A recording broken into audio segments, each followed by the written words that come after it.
seguimos a nossa aula sobre como lidar com as promessas do Antigo Testamento.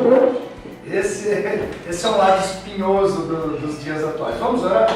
Senhor, muito obrigado por todo esse congresso que estamos tendo. Obrigado pelo que estamos aprendendo com o pastor Richard Dorton. E nós lhe pedimos suas bênçãos agora para os nossos workshops, em especial esse que nós estamos presenciando agora, que tem como enfoque o Antigo Testamento. Nos ajuda, é o que pedimos em nome de Jesus. Amém. Amém. Joia, gente, o Antigo Testamento, ele tem um monte de dificuldades, até acima do Novo Testamento. O Novo Testamento, com seu grego todo cheio de termos complexos e uma teologia mais apurada, tem as suas dificuldades e qualquer comentarista sobre o Novo Testamento vai escrever muitas coisas, vai estudar muitas coisas e vai terminar e falar, não aprendi nada, não escrevi nada, tinha muito mais a fazer, né? Seja bem-vindo. Então, o que acontece? O Novo Testamento ainda está inserido dentro de um contexto histórico pequeno, ele foi escrito em cerca de 50 anos. Ele foi escrito num contexto que diferenciava um pouco. Por exemplo, o autor de Hebreus escreveu para judeus cristãos. O Paulo escreveu para gentios cristãos. Então há diferenças. Mas as diferenças não são assim tão grandes. Por exemplo, a carta aos Coríntios foi escrita aos cristãos da Grécia, de Efésios, da Ásia, do que hoje é a Turquia. A carta aos Romanos, os cristãos da Itália, né? Mas também a realidade deles não era tão diferente, histórico e culturalmente. Mas o Antigo Testamento é um mar de diferenças culturais, linguísticas, de tempo, é muito mais antigo do que o Novo Testamento. São cerca, se a gente pegar dos dias de Abraão até os dias de Malaquias, tem aí um período de cerca de 1.600 anos. Né? Então, bastante água passou debaixo da ponte. Tirando que o Antigo Testamento oferece muitas bases teológicas, que depois o Novo Testamento põe os pingos nos is. Sendo assim, tem muito espaço entre o leitor moderno e a teologia do Antigo Testamento. O que faz com que muita gente diga, o Antigo Testamento não serve mais. Está lá atrás, não tem mais como interpretar direito. O Novo Testamento substituiu o Antigo. Será que é isso? Ninguém fala melhor do que o Antigo Testamento sobre a pessoa de Deus, descrevendo Deus, quem é o Senhor, sua vontade, suas características. Eu vou chutar o Antigo Testamento? O problema, aí a resposta é não, é uma pergunta retórica. O problema é que a hora que a gente vê, na atualidade, o Antigo Testamento sendo usado, você percebe ele sendo muito mal utilizado, como, por exemplo, pelas igrejas neopentecostais. Quer ver aí uma mensagem aí triunfalista, para tirar dinheiro do povo? Não que o Antigo Testamento favoreça isso, mas que mal interpretado, está lá, a faca e o queijo na mão, inclusive no campo das promessas. A gente não vai falar sobre toda a teologia bíblica do Antigo Testamento. A gente vai focalizar nas promessas, ou em algumas afirmações que às vezes são tratadas como promessas. E aí o negócio complica. Então, sendo assim, vamos ver uns exemplos aqui. Quer ver? Mas, diga. Posso fazer uma pergunta? Sim. Exatamente sobre isso que você estava falando. Eu divido em duas partes. Quando é que se começou a usar essa divisão Velho Testamento e Novo Testamento? Eu acho que não é isso que gera a maior dificuldade. Não, O próprio não, a nome, a questão pessoa não- fala, esse é o Velho e esse é o Novo. eu não sei quando ele levou esse nome, mas já na igreja primitiva já se tinha noção da escritura. Ela tinha sido escrita já há quase 5 séculos. Então, sabia-se diferenciar o que tinha sido escrito, a mensagem dos profetas, de Moisés, das mensagens dos apóstolos do Mas eles Novo tratavam isso Testamento. como Velho Testamento ou eram as escrituras dos judeus? Não. O Paulo, quando pregava, ele pregava baseado... Aliás, os Mas escritos... não era velho para ele, né? Não, o problema é que o livro de Hebreus diz que quando a Bíblia promete uma nova aliança, é a palavra usada aqui para testamento, um novo pacto, uma nova aliança, quando ela faz isso, ela envelhece a antiga, e a que foi envelhecida tende a sumir, falando do antigo pacto mosaico. E eu acho que daí surgiu essa divisão. Então não sei de onde veio exatamente essa divisão do modo como está na nossa Bíblia. Para nós é tão claro, mas para eles não é. Mas nem para eles havia a ideia de isso aqui não serve mais, muito pelo contrário. Então, o uso hoje, o problema é que os conhecimentos que tornam o Antigo Testamento tão útil hoje quanto foi no passado, estão um pouquinho mais distantes das pessoas. E como ele tem mais material, e como ele tem mais histórias, e como ele tem um material muito mais amplo, é mais fácil explorar ele de uma forma errada. Então, aqui vem os exemplos. Olha só, Deuteronômio 28 que está escrito aqui, versículo 5, 6. Bendito o teu cesto e a tua amassadeira, bendito será ao entrares, bendito ao saíres. Olha só, é uma mensagem de prosperidade. Bendito será o teu cesto, ou seja, seu cesto não vai ficar vazio. Né? A sua amassadeira não vai ficar vazia. Você vai entrar, vai sair, vai dar tudo certo para você. É uma promessa. E aí? Teologia da prosperidade? Né? Quer ver outro exemplo? Salmo 91:7. Caiam 1000 ao teu lado, 10.000 à tua direita, tu não serás atingido. Logo, vou atravessar a rua sem olhar. Certo? Mas está falando, quer dizer que vai ter uma proteção. Como é que eu lido com essa promessa? Está lá, tem um endereço aqui, Salmo 91:7. Olha aqui o Provérbios 22:6. Ensina a criança no caminho em que deve andar e ainda quando for velho não se desviará dele. Opa, legal, é isso que eu vou fazer. Qual o problema? A gente conhece famílias que fizeram exatamente assim, ensinaram bem o filho, e o filho não andou no caminho do Senhor. E aí? Funciona isso aqui ou não? Está falando, ó, se ensinar o caminho, ele não se desviará dele. E quando desvia? Quer dizer que a Bíblia tem erro? Para que serve o Antigo Testamento então? E o que mais? Olha só Salmo 37:25.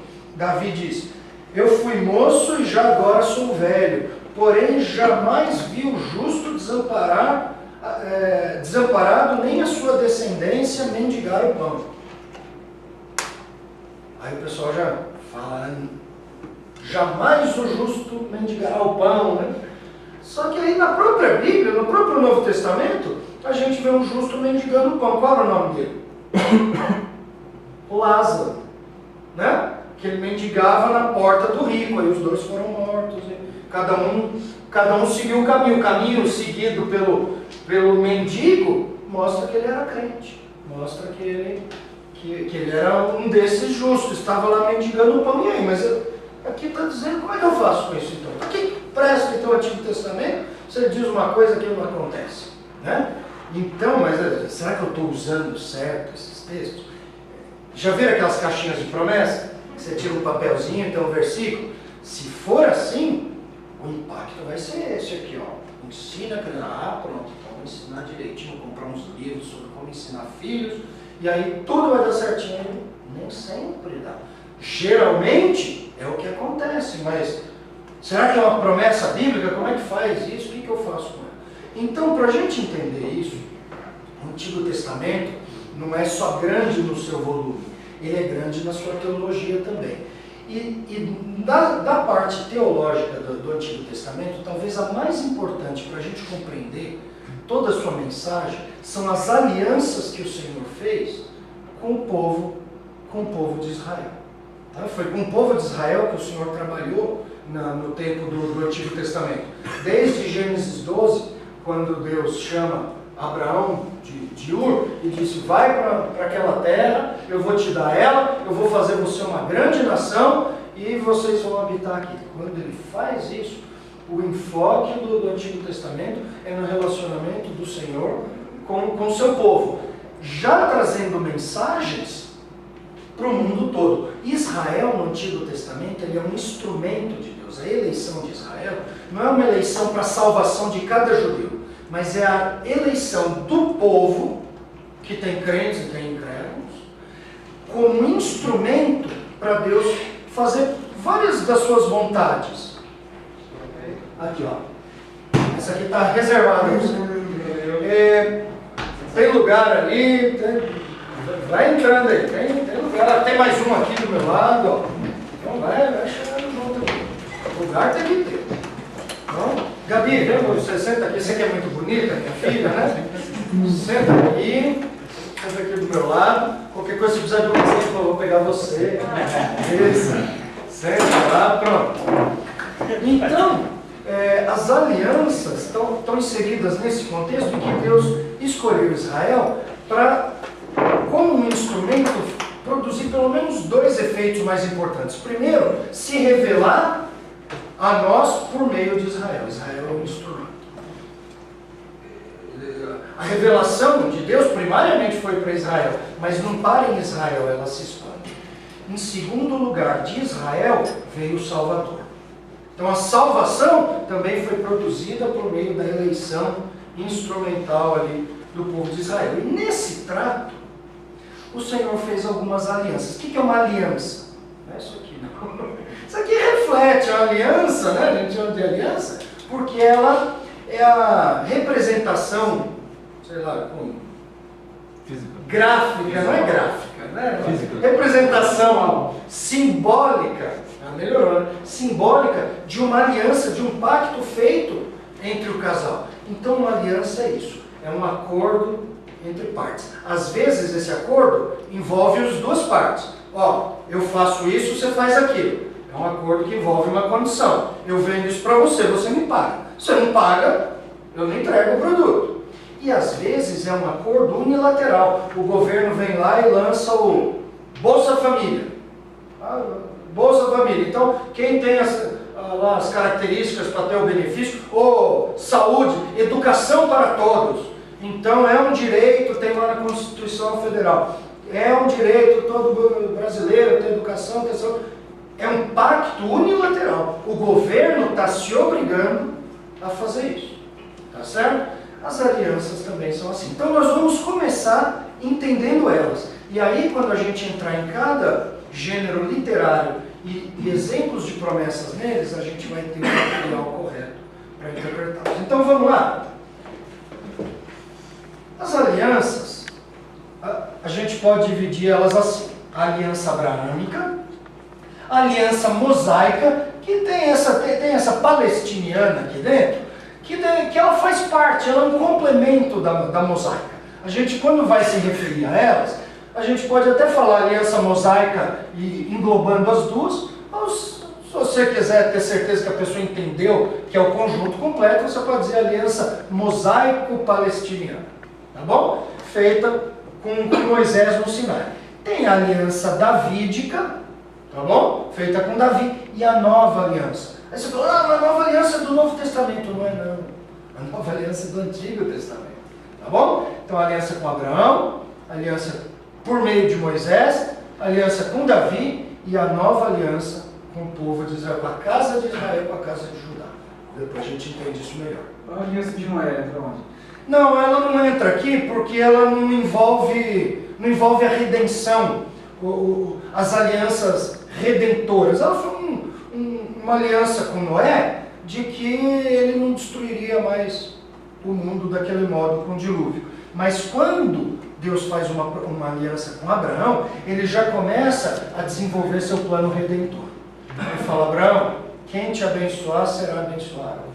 Quem te amaldiçoar será amaldiçoado. E famílias, e todas as famílias da terra serão benditas pelo seu nome. Então ele já está olhando para a obra de Jesus Cristo e para o efeito que ela vai ter. Então, essas aqui, tem outras até. Doutor, Diga. Nessa questão, na mesma hora que ele falou para Abraão, falou para Isaac, falou para Jacó. Sim, mas aí ele só repetiu. Entendi. A aliança abraâmica foi repetida para Isaac, foi repetida para Jacó, mas é essa aqui. Tá bom? Então vamos ver, cara. Nós vamos ver rapidamente, porque o objetivo não são as alianças, mas não tem como a gente interpretar as promessas sem entendê-las. Então eu vou passar, eu não vou responder todas as perguntas, em outra ocasião a gente pode fazer isso. Tá bom? Então a aliança abraâmica, ela tem o seguinte, ela faz o seguinte. Ela promete, nela o Senhor prometeu a Abraão um nome engrandecido.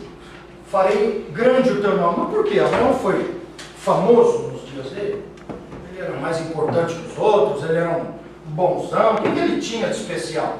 Nada. O nome engrandecido dele não vem dele, vem da linhagem dele. De qualquer modo, o Senhor prometeu isso a Abraão. Prometeu para ele uma semente numerosa, tá? Uma descendência numerosa.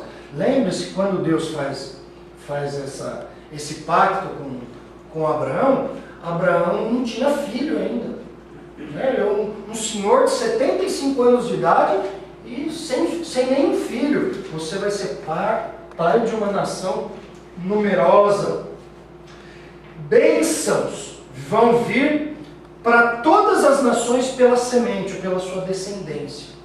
A descendência de Abraão. E é por isso, e é por causa dessa semente aqui, que Abraão tem o seu nome engrandecido. É assim que ele é uma bênção. Sê tu uma bênção. Como? Através da semente dele, da sua descendência. E qual é o descendente, em particular, de Abraão, que tornou tudo isso real?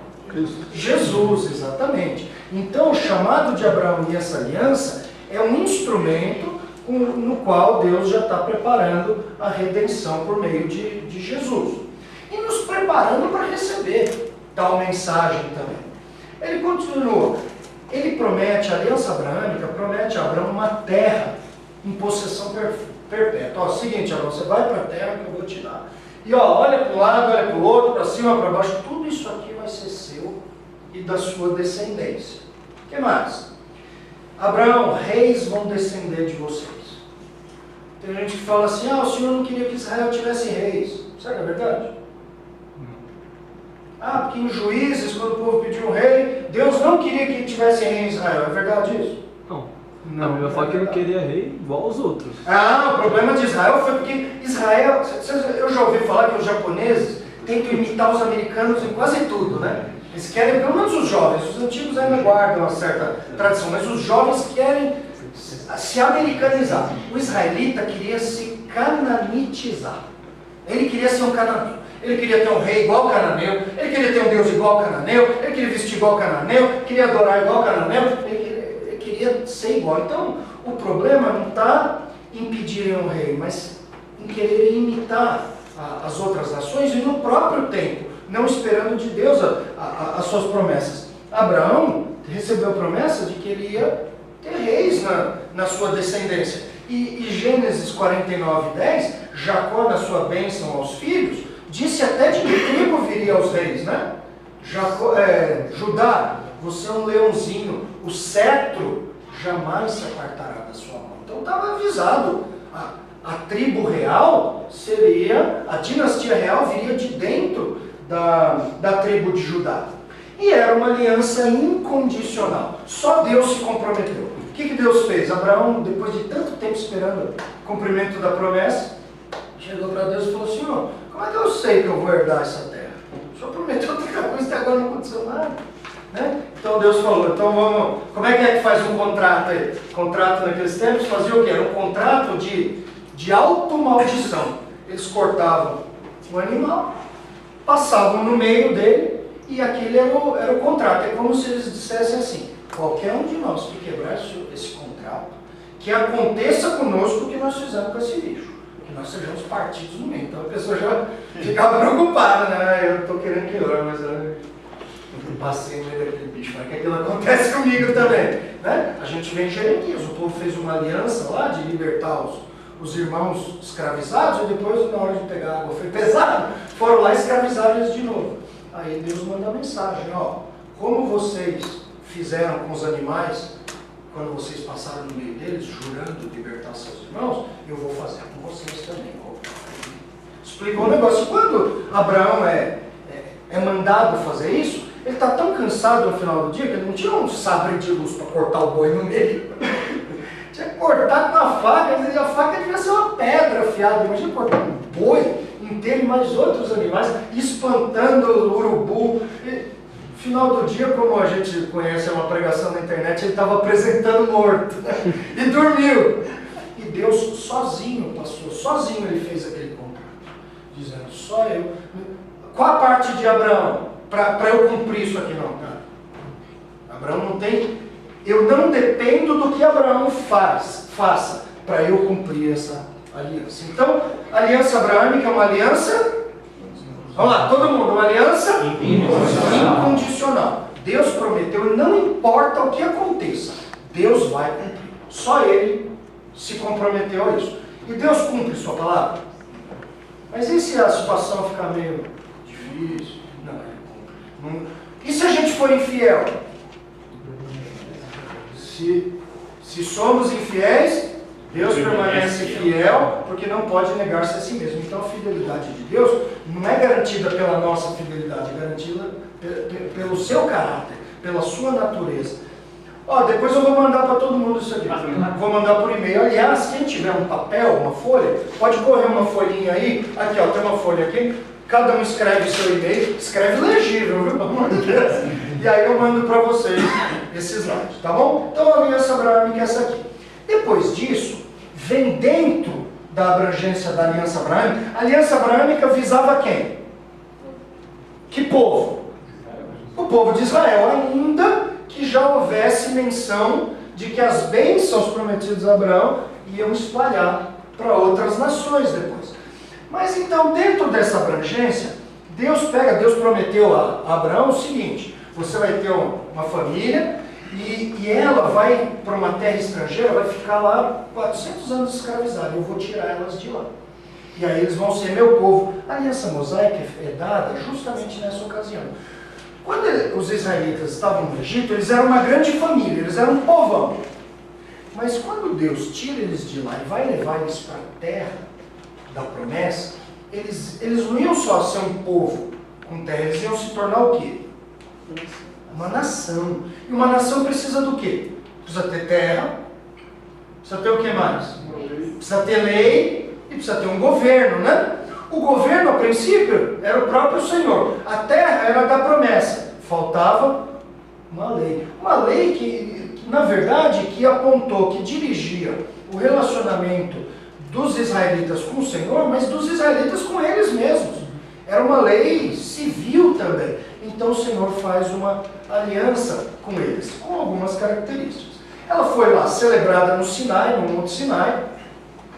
Ela regulamentava a vida do povo da aliança, então tinha leis de cunho social, inclusive. Se o teu boi comer lá a plantação do outro, você vai pagar lá. Mas se a cerca quebrou sozinha, né? E o boi foi lá e matou alguém, aí você teria que restituir. Mas se você deixou solto e o boi matou, você vai ser morto também, porque a culpa é sua. Então a lei tem esse caráter civil de regulamentar a vida do povo. Só que a vida deles não estava centrada somente em relações sociais, mas no contato com Deus também, no culto a Deus, na adoração ao Senhor. Isso a aliança mosaica também regulamentava. Ela dava condições para o desfrute das bênçãos da presença de Deus. Na aliança mosaica, uma das partes a que Deus se comprometeu foi em habitar no meio do povo. Legal, né, pessoal? Deus morando aqui com a gente, legal, só que tem um lado positivo e um negativo. O positivo por quê? Deus aqui, nossa, vai nos abençoar demais. E o lado negativo? Se eu der alguma gafe, o pau vai quebrar. Né? É um Deus santo que está no nosso meio. Eu cometo pecado, Deus não vai virar o rosto lá, fingir que não viu, acabar tudo em pizza. É um Deus santo.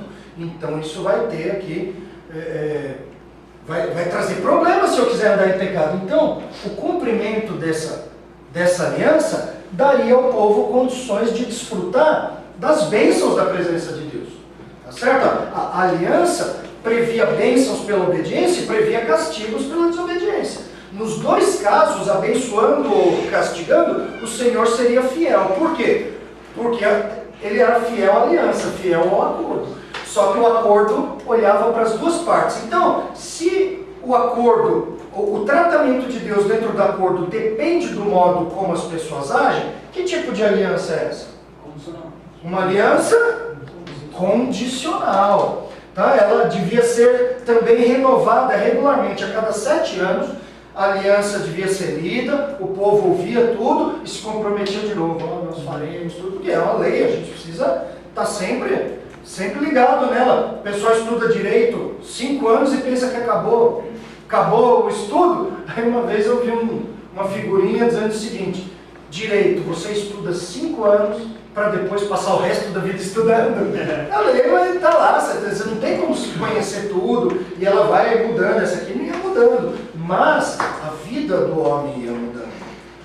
O compromisso dele ia mudando, a obediência dele ia mudando, então ela tinha que ser sempre relembrada. E era uma aliança condicional. Se você agir bem, está aqui a bênção.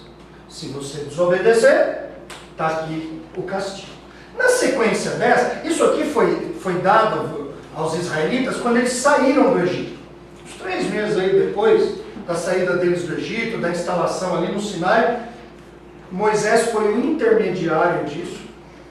E o povo ouviu a aliança e respondeu: conforme o Senhor, tudo que o Senhor falou, nós faremos. Fecharam o acordo lá. Só que aí saíram do Sinai, chegaram a Cades Barnea, mandaram os espias, o espia voltou e falou: a terra é ótima, mas não vai rolar.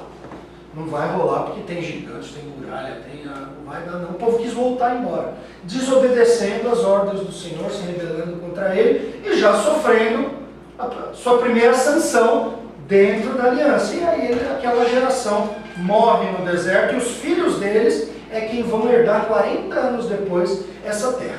Quando esse povo, essa segunda geração, está prestes a entrar na terra de Canaã, 4 décadas depois, Moisés relembra para eles a aliança e dá uma explicada melhor como é que ela vai ser aplicada agora na vida da terra. Na vida lá na terra. Como é que a lei que o Senhor deu, como é que eles vão usar ela na terra da promessa. E aí vem o livro de Deuteronômio, né? A aliança palestiniana. Não é outra. É um complemento da mosaica, uma explicação da mosaica, com alguns acréscimos explicativos voltados à vida agora iminente na terra da promessa. O que ela previa? Ela foi celebrada nas planícies de Moabe, ali do outro lado do Rio Jordão, de frente mais ou menos a Jericó. Ela aplicava a aliança mosaica à vida na terra da promessa. Como é que vocês vão fazer? O livro do Deuteronômio começa assim, ó. Vocês lembram dos seus pais, da aliança, eles quebraram, olha no que deu.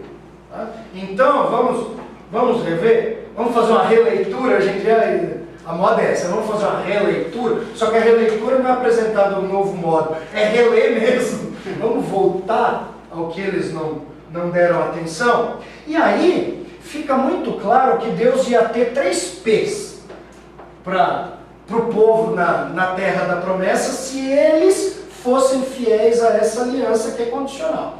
A obediência a essa aliança traria paz, prosperidade e permanência na terra da promessa para cada geração. Paz, prosperidade e permanência. Então, Deus diz o seguinte para eles, dentro da condicionalidade da aliança: se vocês forem fiéis a ela e me obedecerem, eu não vou deixar povos virem. Os povos que virem, eu vou fazer vocês vencerem. Vocês vão viver aqui em paz. Não vão ser dominados. Segundo, vai chover na época certa. A amassadeira de vocês vai ser bendita. Vai reproduzir. E vai tudo, vocês não vão ficar doentes. Era a teologia da prosperidade mesmo. Com os israelitas, dentro da aliança mosaica, condicionada à obediência deles. E permanência na terra. Se vocês forem fiéis, eu não tiro vocês daqui. Mas se vocês desobedecerem, eu vou trazer uma nação de longe. Ela vai invadir vocês e eu vou espalhar vocês pelo mundo. E mesmo nas outras nações vocês não vão ter paz. Vocês vão dormir com medo de não acordar no outro dia, ser morto. E vocês vão ser perseguidos porque desobedeceram a minha aliança. Então, se eles obedecerem, eles iam ter essas bênçãos. Sendo assim, essa aliança, como é que ela é? Condicional? Condicional. Na verdade, é a mesma que a outra, né? É a mesma. Então, é uma aliança que tinha promessas aos judeus, dentro da terra da promessa, de paz, prosperidade, bênçãos, tudo sendo obedientes. Ou castigos severos, inclusive, se fossem desobedientes, se adorassem outros deuses, se quebrassem os estatutos da lei, se fossem infiéis ao Senhor. Então, assim é a aliança mosaico-palestiniana. Pastor, Diga. pergunta. Por que para o judeu é tão importante em relação à terra a identidade? além da identidade, por que é tão importante a terra, a possessão para o judeu? Entendi, por causa dessas promessas. Por causa dessas promessas. Foi prometido por... É claro que o judeu de hoje, a maior parte deles são incrédulos. Uma pequena... Até a própria religião judaica é assim, acho que é uns 20% dos judeus são religiosos. E 5% desses 20% são assim, ferrenhos, são os ortodoxos, né? Aqueles ligados à lei, não são os judeus nominais, assim, o resto, eu conheço o povo mais incrédulo que o povo judeu. Então, para eles, agora, a terra é uma questão de propriedade, de sobrevivência, de tudo isso. Entendeu? Mas, até para o judeu religioso, a questão é o seguinte, a terra é minha, foi prometida, e eu ainda guardo aquele rei que vai vir e vai fazer a gente reinar em toda aquela terra prometida a Abraão, que não é de Dan a Berseba, onde Israel habitava. É de Berseba, lá do ribeiro do Egito, lá do sul de Judá, até no Líbano, até no rio Eufrates, coisa que Israel nunca... É mais do que o dobro do caminho norte a sul do que Israel já teve nas suas melhores épocas. Então ele está esperando isso aí ainda. Então está esperando um Messias. E é fundamental também na promessa perpétua. Sim, exatamente. Então, é a incondicionalidade. Isso. Inclusive essa aliança condicional, ela está submetida à incondicional. Sim. Porque a aliança condicional, se eles quebrassem, a terra seria invadida. Mas não anularia a concessão de Deus da terra. Isso. O que eles não iam ter? Eles não iam permanecer na terra. A posse da terra não está em jogo, porque Deus prometeu sozinho lá atrás. Mas para você permanecer nela, para você viver nela em paz, para você ter as bênçãos que eu prometi para vocês, vocês querem ter tudo isso? Aí é só obedecendo. Eles poderiam ser expulsos daquilo que é deles, né? Então eles com razão esperam um dia reaver isso aí. Nós vamos entender como é que isso vai funcionar. Agora e depois, que aliança que o Senhor fez? Ele fez mais uma aliança agora. Com quem? Com Davi, exatamente. Então vem a aliança davídica. Repara uma coisa, a aliança davídica, a sua maior parte está aqui dentro aqui da aliança abraâmica, mas tem uma beirada dela que está dentro aqui da aliança condicional. Tá? Essa também é uma, vocês já vão ver, ela também é uma aliança incondicional, mas tem uma beiradinha dela que está aqui ligada de alguma forma à condicionalidade da aliança mosaica. Então vamos entender. Onde que fala disso? Segundo Samuel. No final, vai ter um slide aí, vocês vão receber também ele, que tem todos os textos ali, os capítulos, né, que falam de cada uma delas, vocês podem ler direitinho. Celebrada com Davi lá em Jerusalém, Sião. Quando aconteceu? Quando Davi um dia, ele já tinha assumido Jerusalém como sede do seu governo, Israel estava unificado novamente, ele construiu um palácio, e um dia ele sai na sua varanda e ele olha a arca do Senhor dentro de uma barraca velha, lá no fundo do quintal. Ele fala, não dá, eu dormindo aqui no palácio, a barraca lá é a casa do Senhor, não, eu vou construir um templo. Chamou o profeta, eu vou aqui o templo de Salomão, chama lá o Debrecht, pergunta lá para o Tio Macedo quem que ele contratou, nós vamos fazer. O profeta já gostou, né? Ele só não partiu para cima da propina, mas ele já provou, não vai calar margata. Não. Vamos fazer, só que aí Deus entra no céu e fala para o profeta, não. Diz para Davi o seguinte, ele não vai me fazer uma casa, eu vou fazer uma casa para ele. Mas ele já tem. Ele foi lá da varanda. Não é dessa casa que Deus estava falando. Eu vou dar uma casa para Davi, uma casa real, uma dinastia real.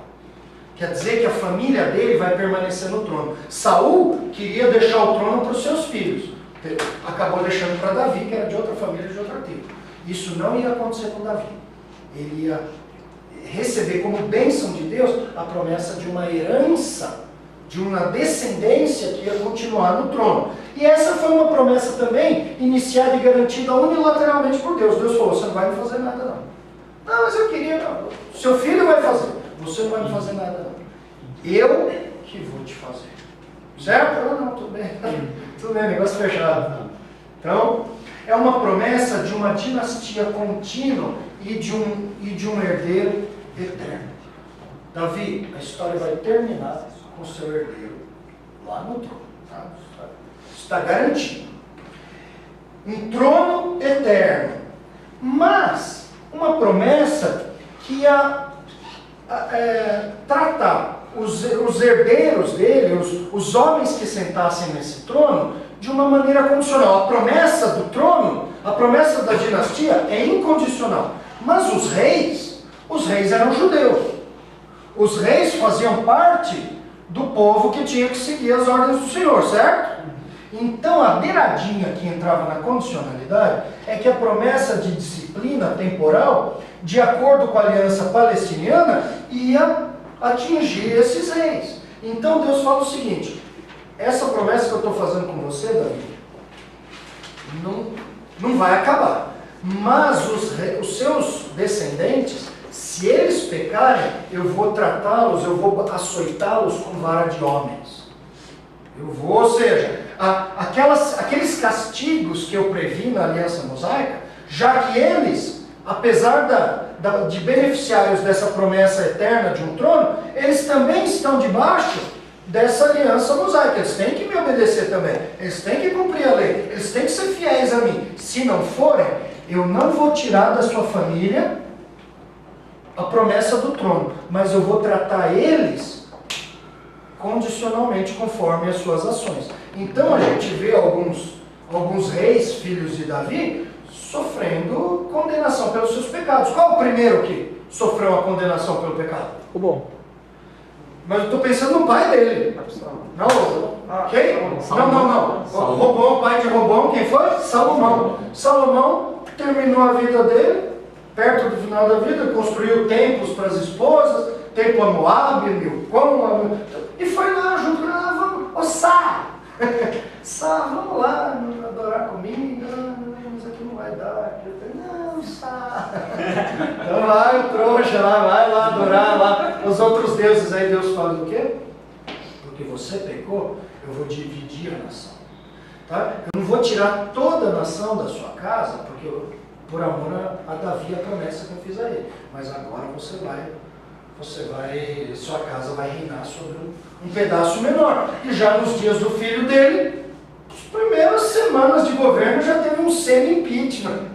Acabou, teve golpe. Ele até tentou dizer, não vai ter golpe, mas não tem jeito, ficou 2 tribos só para ele e acabou. Então a gente vê isso acontecendo. E mais para frente, em 587, o último rei dessa linhagem contínua, Zedequias, ele é capturado, ele tem os olhos dele furados, e aí a partir daí não tem mais rei da casa de Davi. Depois disso, por volta de 165, os macabeus assumem o controle de um país que tinha perdido o controle nacional, e um dos descendentes dessa família se torna rei. Eles se tornam sacerdotes, e daqui a pouco o sacerdote é feito rei. Só que eles não eram da casa de Davi, eles nem eram judeus, nem eram da tribo de Judá, eles eram levitas.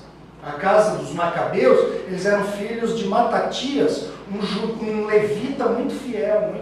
Então, aí vem Herodes o Grande, e toma o trono e reina, e alguns dos seus filhos depois. Ele nem judeu não era, ele era um edomita, descendente de Esaú, convertido ao judaísmo. Depois que Judá controlou definitivamente os edomitas mais ao sul do seu território. E depois, esse reinado caiu também, vieram governadores romanos, destruiu-se o templo, aí anos mais para frente os muçulmanos tomam controle, depois cristãos, depois muçulmanos, agora tem judeus lá, mas não tem um rei. Nunca mais teve um rei da casa de Davi. Essa promessa falhou? Esse aqui é uma aliança condicional? Não. Davi, eu prometo para você um trono eterno. Seus filhos se pecarem, eu vou me entender com eles, mas por amor a você, eu vou manter essa promessa. Então essa também é uma promessa incondicional. O problema é o seguinte, não tem mais desde 587 a.C. nenhum rei da casa de Davi reinando. Mas não se cumpre em Jesus? Então, ele não quer dizer que o rei não tinha mais, mas a linhagem de Davi continuou, não reinando. Aí chegou em Jesus. Jesus já reinou em Jerusalém? Ele entrou lá, foi recebido como rei em Jerusalém. Ele reinou? Não reinou. uma semana depois mataram ele. E os próprios que aclamaram ele estavam lá, crucifica. E aí? Ainda assim ele é o herdeiro do trono. Um dia ele vai reinar. Isso aqui, essa é a nossa esperança. Então a promessa feita a Davi está resguardada. Vai ser cumprida no reinado de Cristo. Porém, agora a gente enfrenta aqui um hiato nisso aqui. Por quê? Porque parte dessa aliança esbarrava na condicionalidade da punição dos judeus por causa do pecado e agora, de fato, os reis também, né? Então Israel, na verdade, como um todo agora, com exceção de um remanescente pela eleição, conforme Romanos 11 diz, o resto é como se fosse um galinho quebrado e afastado, esperando o dia do Senhor reenxertar. Então essa é a promessa da vida. É uma aliança incondicional. Então Deus prometeu um trono e nada vai fazer o Senhor descumprir essa promessa. E aí qual aliança faltou? Aquela que surpreendeu todo mundo, né? Nova aliança. Que nova aliança tem aqui? Abre lá Jeremias 31 em diante. Eis que farei uma nova aliança com a casa de Israel e com a casa de Judá. Não conforme a aliança que fiz com seus pais, que eles quebraram, mas uma nova, onde eu lhes colocarei minha lei nos corações dele. Eu estou falando por alto aqui, o quanto a minha memória permite. E já não haverá quem diga ao seu irmão, Jeremias 31, de 31 a 34. Já não haverá quem diga, vinde conheçamos o Senhor, porque todos conhecerão.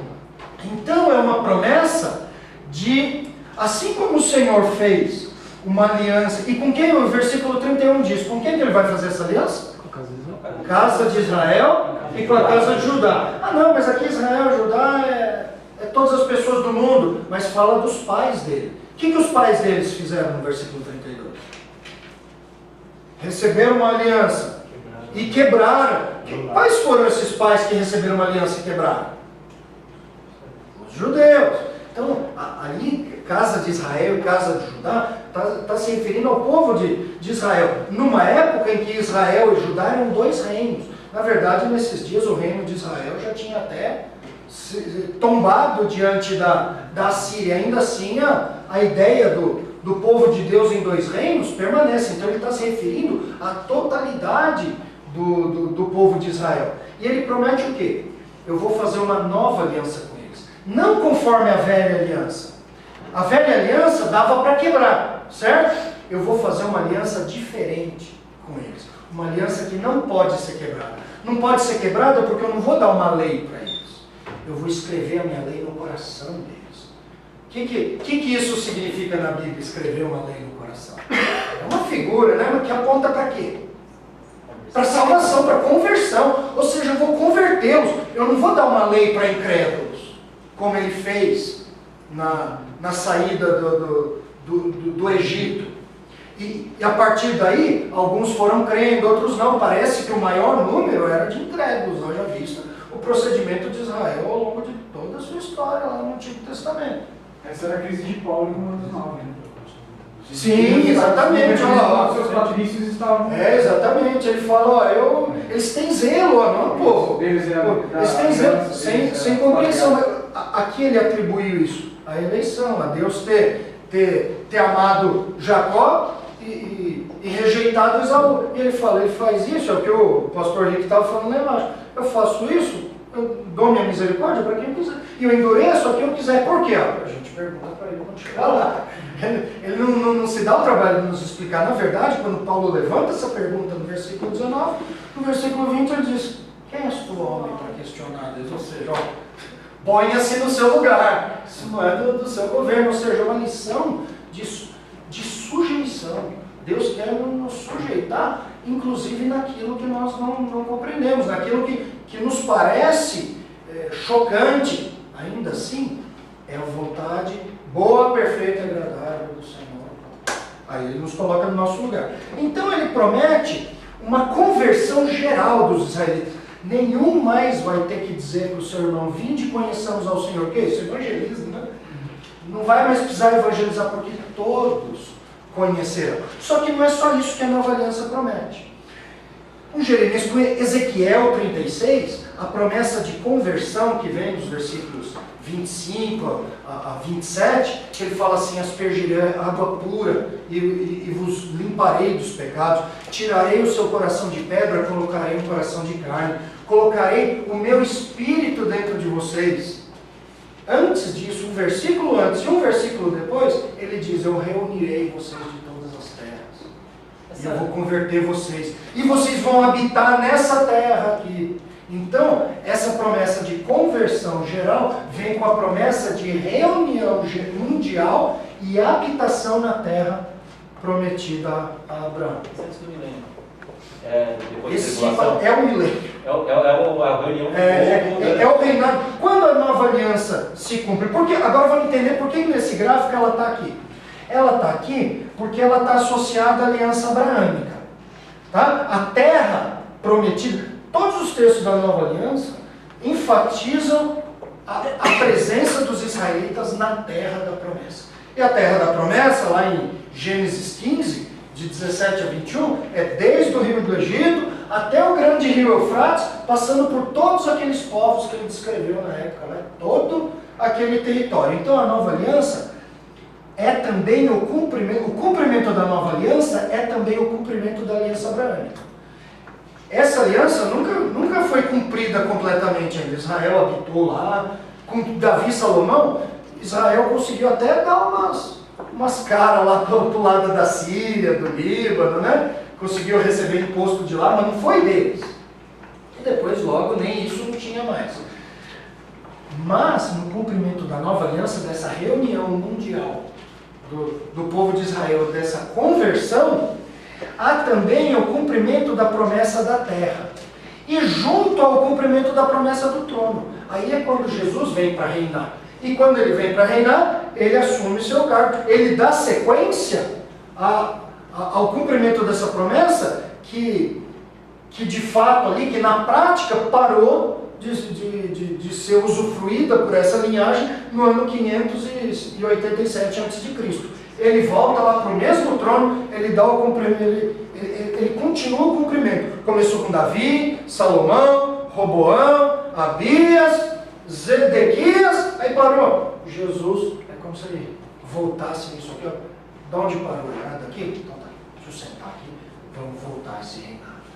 Então, os 3 T's das alianças incondicionais, eu nem passei ali, mas daqui a pouco eu passo rapidinho, só expliquei.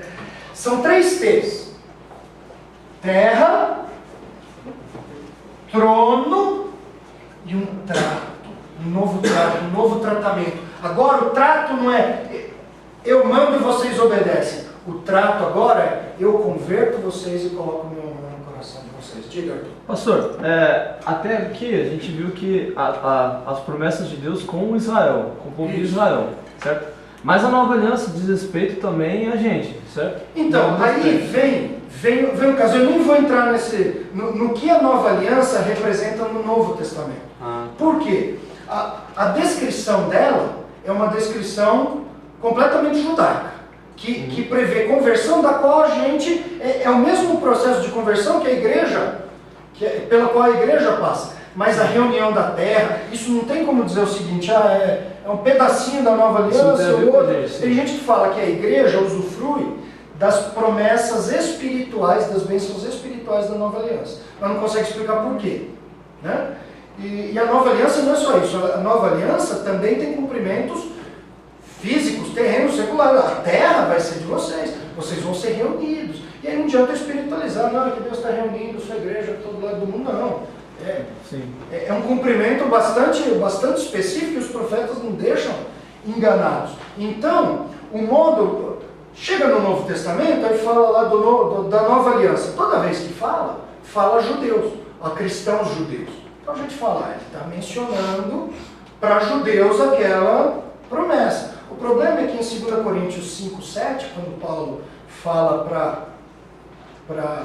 para cristãos gentios, ele fala, Deus me fez mensageiro da nova aliança. O que isso tem a ver com o gentio? Então aí os teólogos têm tratado, por exemplo, o Schaeffer, que era, não o Francis Schaeffer, o outro, Louis Schaeffer. Mas essa nova aliança que Paulo fala não é da aliança em Cristo, que ele fala que esse é o sangue da nova aliança, que Então, é feito em mim. Paulo ele é feito disso tem sido justamente dessa aliança. então, aos só gentios. que a nova aliança, o que os homens que entenderam lá, o que estavam ceando com Jesus entenderam?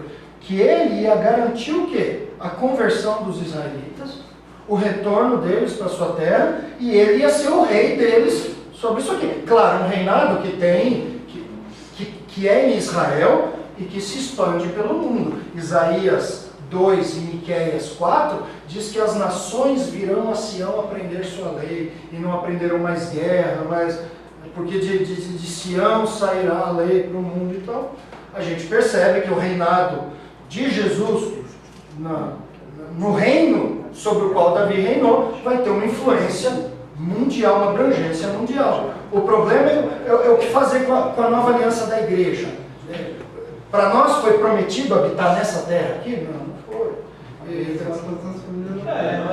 Então, mas todas as famílias da terra é dito aqui para Abraão. Então eu consigo ver a igreja aqui na aliança abraâmica. Na nova aliança, os teólogos têm a cabeça. O Schaeffer, que foi diretor lá do Dallas, seminário de Dallas, Sperry Lewis Schaeffer, isso mesmo. Sperry Lewis Schaeffer. Ele dizia o quê? Tem duas novas alianças. Uma com Israel, outra com a igreja. Legal, bonito. De onde saiu da Bíblia? Darby dizia o seguinte: a nova aliança é só com Israel, a igreja não tem absolutamente nada a ver com isso. A igreja tem aqui a promessa, a igreja desfruta da bênção da promessa abraâmica que prevê essa saída aí com a nova aliança, não tem nada a ver com isso. Eu até simpatizo mais com essa visão de Darby do que a de Schaeffer, mas é complicado. No Novo Testamento isso não fica tranquilo. É bonito falar aqui com o gráfico, mas quando a gente chega no Novo Testamento, então eu nem vou. A nossa aula é teologia bíblica do Antigo Testamento. Isso é problema lá para o teólogo do Novo Testamento. Então, só voltando aqui, claro, eu gostaria de parar, eu tenho muito mais a falar desse assunto, mas a gente vai entrar nas promessas. Rapidinho, sobre a aliança abraâmica ainda. Sim. Ela é uma aliança perpétua. Perpétua. E essa aliança ela veio com um sinal. O sinal também, ele é um sinal que está perpétuo, digamos. Para os israelitas é um sinal, é uma lembrança que continua. Por que não para a igreja? Não, então, porque isso aqui visava a linhagem carnal, a linhagem física aqui, a herança, como a gente fala? Genealógica de Abraão. Nós somos beneficiários das bênçãos dela sem nos tornar DNA de Abraão. Então, não faz parte de nós, eu posso encontrar o Novo Testamento, faz uma figuração e diz que nós somos filhos de Abraão, mas um filho numa característica, num modo bem espiritual da coisa, em relação à fé, em relação às bênçãos que a gente recebe. Isso não nos torna judeus de carne. Então esse sinal não é para nós, ainda que nós sejamos herdeiros. A igreja recebeu um outro sinal. Que sinal a igreja recebeu?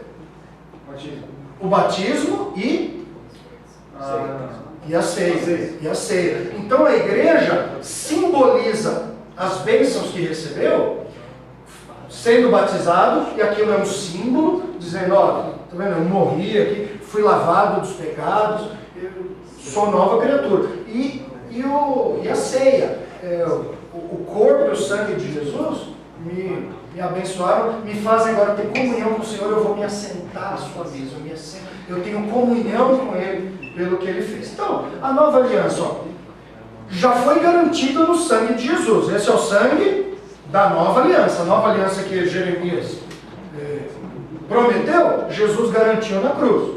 Mas ela vai entrar em vigor, né, o retorno israelita, a conversão geral de Israel, esse novo trato. Isso vai ser celebrado no futuro. Foi iniciada por Deus e garantida por Ele. Não vai ser uma aliança como a outra que vocês quebraram. Essa eu vou garantir.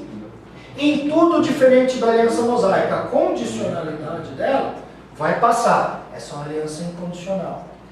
Garantirá o cumprimento da promessa da posse perpétua da terra.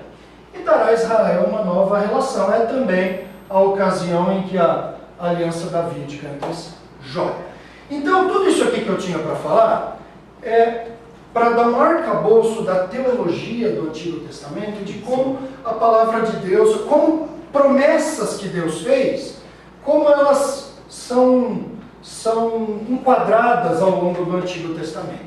Agora, eu tenho condição de olhar para promessas em si e entender onde cada uma está e saber como tratá-la. Então, hoje, eu terminei essa parte 15 minutos depois do que eu de ontem, né? A turma está mais interessada, perguntou mais legal. Então vamos caminhar. A gente pode atrasar um pouquinho, se for o caso? Então tá bom. Ó, vocês vão receber isso aqui e vão ter esses textos aí que tratam de cada uma das alianças. Então, como é que eu lido com as promessas nos diversos gêneros literários? Em primeiro lugar, dentro das alianças incondicionais. Quais são as 3 alianças incondicionais? Abraâmica, davídica e nova. Eu fiz algumas regrinhas curtas, que obviamente o Antigo Testamento daquele tamanho, sempre tem um texto aqui que às vezes não se enquadra, mas na maior parte, e a regra está de uma maneira geral suficiente para dar um rumo em praticamente todos os casos. Então, nas alianças incondicionais, as promessas dentro dessas alianças devem ser compreendidas dentro do contexto das alianças, do que é cada aliança, o que é a aliança abraâmica, aí tudo aquilo que promete, para quem, quando, dentro do contexto das alianças, direcionadas aos receptores dessas promessas. Para quem foi prometido isso? Essa é a pergunta que tem que fazer. E ambientadas nas devidas épocas previstas para o seu cumprimento. Ó, Deus prometeu tal coisa. Prometeu para quem? Para tal pessoa. E quando isso vai se... Quando a Bíblia mostra que isso vai se cumprir? Ah, isso aqui não, isso aqui já se cumpriu. Ah, então já foi. Não, isso aqui vai se cumprir lá no futuro, lá perto do final. Ah, então aí eu vou saber como lidar com a promessa. Vem uma promessa de uma aliança incondicional, às vezes eu quero tomar para mim. Eu, gentil do século XXI, em São Paulo, na parada inglesa aqui. Eu quero tomar para mim. E às vezes a promessa é para o judeu, lá da aliança, na terra de Israel, no tempo futuro, quando o Senhor restaurar o reino.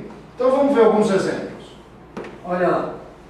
Disse o Senhor a Abrão, depois que Ló se separou dele: ergue os olhos e olha desde onde estás para o norte, para o sul, para o oriente, para o ocidente. Toda essa terra que vês eu te darei, a ti e a tua descendência para sempre. Tá? Isso eu no capítulo 13. No capítulo 15 ele explica qual é. Aqui ele só mandou olhar para tudo, né? Mas no capítulo 15 ele pega a escritura e ele põe lá o marco. Israel tem essa terra hoje? Não tem. Já teve alguma vez?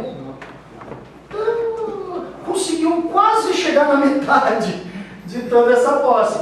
Aí o que você fala? Aí, tá vendo? Não funciona. Não cumpriu. Opa, mas não é que Deus não cumpriu. Não cumpriu ainda, porque quando a gente olha para o quadro geral das profecias, a gente percebe um apontamento de quando isso vai acontecer e não é agora. Fica claro a esperança de Israel, inclusive a esperança da igreja também, de ver o reino de Cristo instaurado, não só sobre Israel, mas de Israel para o mundo todo. Essa é a nossa esperança, como uma esperança a ser cumprida. A gente está olhando, Maranata, vem Senhor Jesus, né? Então, eu olho para essa promessa, eu sei como tratar dela. A promessa de um reino: porém a tua casa e o teu reino serão firmados para sempre diante de ti, seu trono será estabelecido para sempre. É o que eu falei. Tem lá rei da casa de Davi reinando hoje em Israel? Não tem. Aí você fala: pronto, a promessa foi cobrada. Antigo Testamento falhou. Não falhou. Vamos ver quando que isso vai se cumprir. Quando que a Bíblia fala desse reinado. Miqueias capítulo 5, por exemplo, fala do rei que nasceu em em Belém e que ele vai reinar. E quando ele reinar, ele vai pegar os judeus ao redor do mundo todo e vai transformá-los em leões, como leões contra os cordeiros. Parece que vai ter um ambiente, parece que a vinda de Jesus, a guerra não é vencida só com um poder milagroso, ele vai dar também capacitação ao povo para vencer guerras, como o povo lá de Juízes invadia até sem baixa, então, assim mesmo. Então já sei como interpretar essa promessa. E a nova aliança lá, Ezequiel 36, tomar-vos-ei de entre as nações, e vos congregarei de todos os países, e vos trarei para a vossa terra. Então aspergirei água pura sobre vós, e ficareis purificados de todas as vossas imundícias. Então está aqui a conversão futura de Israel, mas está aqui a reunião. E quando isso aqui vai se cumprir? Se cumpriu em 1947, quando Israel não. Mas continua judeu espalhado pelo mundo. Você conhece algum judeu? Conheço. Eu recentemente dei uns 2 anos de curso de história do Antigo Testamento, teologia do Antigo Testamento, para um grupo de judeus convertidos. Estava aqui, está cheio de judeus aqui em São Paulo. Por que está aqui ainda? Porque essa promessa ainda não se cumpriu. Mas não é porque ela falhou, é porque ela tem um alvo, tem um objetivo, tem um objeto e tem um tempo para ocorrer. Agora, conhecendo as alianças, a gente aprendeu a lidar com isso. Mas aqui eu falei das alianças incondicionais. Não tem só aliança incondicional no Antigo Testamento, tem o quê? Aliança condicional. E nesse caso, promessas na lei de Moisés. Elas de fato são promessas, mas dirigidas à nação de Israel, sob a aliança mosaica, devendo ser compreendidas como promessas de abrangência limitada. Era para o povo de Israel, aonde? Lá na terra da promessa, apesar de servirem como fontes de conhecimento sobre Deus e seu caráter e sua vontade. Então, Deus chamou Israel lá e falou: vocês vão viver nessa terra seguindo essa lei. Eu sou judeu lá daquele tempo antes de Jesus, sob a aliança mosaica, vivendo na terra da promessa? Eu sou? Não. Não. Então esse pedaço arranca da Bíblia. Não, eu não posso esperar o cumprimento dessa promessa para mim. Mas para que serve esse pedaço da Bíblia então? Princípio. Para eu aprender sobre Deus também. Então Deus fala assim, vocês vão pegar uma novilha vermelha, vão sacrificar, vão queimar ela, vão pegar a cinza dela, vão colocar na água e vão aspergir essa água e essa água vai purificar vocês ritualmente, óbvio, né? Vai purificar vocês e aí vocês vão poder entrar no arraial e no tabernáculo. O que eu aprendo disso? Eu vou matar uma novilha aí? Vou tacar cinza na cara? Não, mas eu aprendo que a presença do Senhor exige dos seus seguidores purificação. Exatamente. Purificação com reverência e que exige e que custa um sacrifício. Preparo. Né? Como é que a gente faz então? Mata a ovelha? Não, o nosso sacrifício é outro. Qual é o nosso sacrifício? Espiritualmente. Então, o sacrifício, quem morreu? Cristo. Cristo, exatamente. Cristo morreu. Então, não é uma novilha agora. Cristo. E Cristo é a nossa purificação. E por meio dele eu cometi um pecado. Agora eu vou lá participar da festa.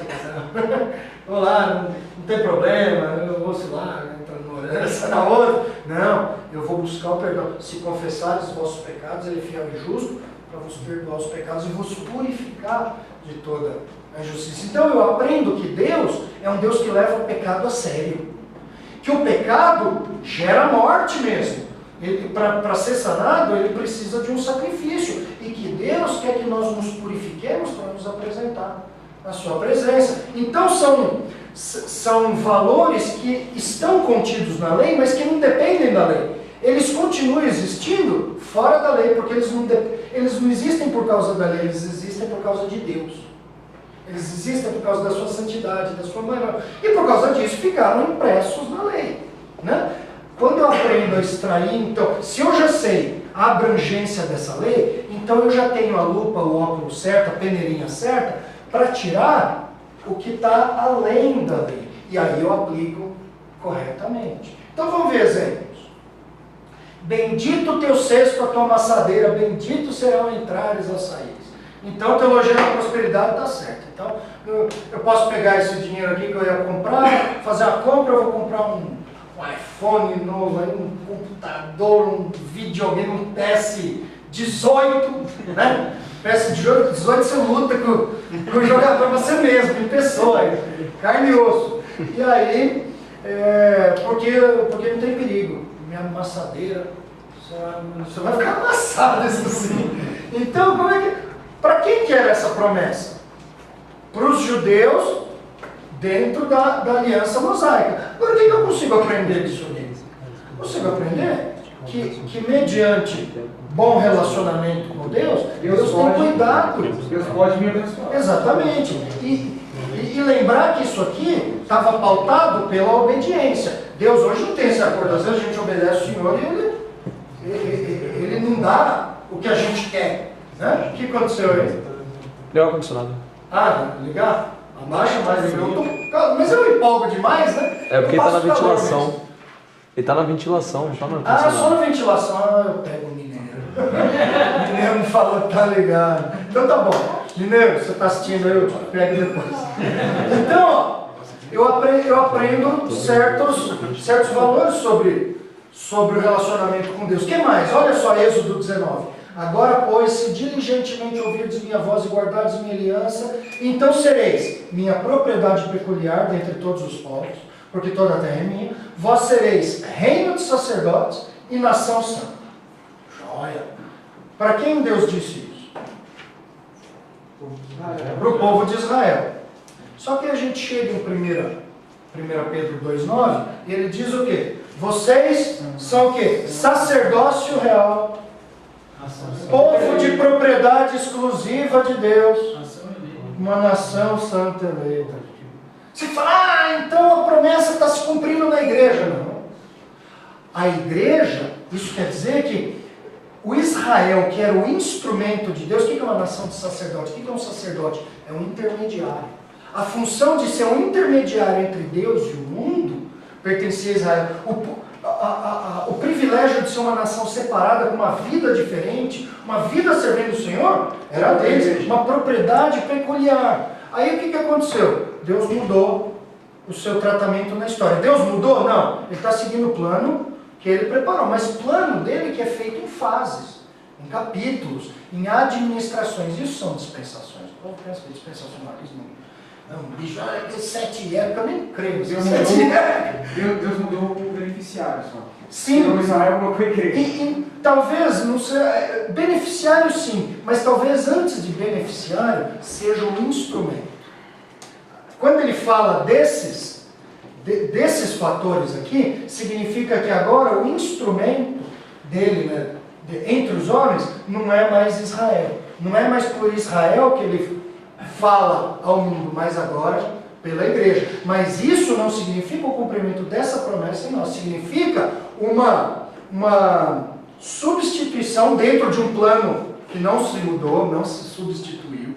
Deus não tem plano B, não é plano B de Deus. Deus preparou isso. Deus avisou que ia fazer isso lá para Abraão. Só contou um pedacinho da história. Mas é isso que nós chamamos de revelação progressiva. Ele já tinha avisado a Abraão que essa bênção ia se estender às nações. E depois com Moisés, ele falou, a permanência de vocês nessa função depende da obediência de vocês. E aí já avisou outros profetas. Prega, mas a sua pregação não vai trazer arrependimento, ela vai ser um fogo que vai culpar esse povo ainda mais. Então o Senhor foi desenrolando o seu plano, Ele foi contando o seu plano. Então como é que eu vejo essa promessa? Essa promessa ao povo de Israel e que depois, não coincidentemente, né, mas instrumentalmente, surge na igreja também com as mesmas características, não sob a mesma lei, né, por isso que não é o cumprimento disso lá. Isso aqui foi dito quando Israel recebeu a lei mosaica. A igreja não recebeu a lei mosaica. Ela aprende com a lei mosaica, ela não recebeu a lei mosaica. O livro de Hebreus, outro caso até mais complicado que aquele, voltando no assunto da nova aliança, diz que quando é anunciada uma nova aliança, a outra envelhece. E quando o autor de Hebreus fala isso, parece que o negócio está vigente lá. Então eu não sei como lidar isso no Novo Testamento. Eu dou graças a Deus que não sou eu responsável por responder isso no Novo Testamento, né? E o que mais? Vamos ver outra promessa aqui, vamos caminhar mais rápido. Levítico 26, um daqueles capítulos de bênçãos e maldições. E se andares contrariamente comigo, e não me quiserdes, trarei sobre vós pragas 7 vezes mais, segundo vossos pecados, porque enviarei para o meio de vós as feras do campo, as quais vos desfilharão e acabarão com o vosso gado e vos reduzirão. Aí o pastor chega lá e fala: você está em pecado, o Senhor vai trazer 7 vezes mais pragas sobre você. Pode fazer isso? Como? Pode ou não? Não pode, porque a aplicação não é essa. Mas tá certo. A promessa não visa a igreja desses dias. Ela está dentro de um conjunto, de um acordo de Deus com Israel. Isso não quer dizer que o Senhor não pune os seus filhos. Pune, mas aí eu vou lá no livro de Hebreus. Deus disciplina o filho a quem ama. Eu vou no texto certo. Tá? Então, eu não vou interpretar errado uma promessa, tirando ela do seu contexto, tirando ela do seu objetivo e colocando em outro só porque facilita. E nas narrativas agora? Tudo isso que a gente falou foi dentro das alianças. Mas nem tudo é tratamento dessas alianças, apesar de tudo estar sobre elas. Mas tem na narrativa. Na narrativa não é comum encontrar promessas. Às vezes quando tem alguma lá para alguém, para algum personagem, mas isso não é muito comum. Promessas propriamente ditas. Mas ela tem exemplos de conduta de Deus em relação ao seu povo e aos seus inimigos. E aí, algumas vezes a gente quer tratar isso como uma promessa. Deus agiu lá, fez o sol parar, abriu o mar, pronto, então o que eu faço? Vou orar, o Senhor vai abrir o mar. Ele não vai abrir o mar. Um bombeiro crente lá no Rio de Janeiro ia gostar muito disso, para procurar os corpos lá. Deus abriu o mar, lá, eles estão mergulhando lá, mó perigo. Mas não acontece. Aí o que os crentes fazem? Dão uma espiritualizada nela. Né? Não, o mar são as dificuldades da vida. Então aí vira o triunfalismo. Então eu vou orar agora, eu vou exigir. A gente até vai ver esse texto. Então, esse é o perigo de tratar promessas em narrativas. Nesse caso, é possível aprender sobre Deus e suas ações a partir desses relatos. Mas eles não constituem obrigatoriamente padrões de atuação divina para todas as pessoas, em todas as situações. Então, Deus agiu de um jeito, amém, aprende aí o que Deus quis ensinar. Mas não quer dizer que Ele vai agir com todo mundo do mesmo jeito. E não precisa ser teólogo para descobrir isso. Basta você ir na igreja e conviver com os irmãos. Cada um tem uma história, cada um tem uma dificuldade, um tem mais problema, um tem menos problema. Um é mais crente que outro, um está mais salvo que o outro. Não, é o mesmo Deus trabalhando conforme a profundidade da riqueza dos seus pensamentos, seus planos insondáveis, com cada um de nós, sendo Deus bom como sempre, tendo uma vontade boa, perfeita e agradável. Então olha só um exemplo disso. Êxodo 14, disse o Senhor a Moisés: por que clamas a mim?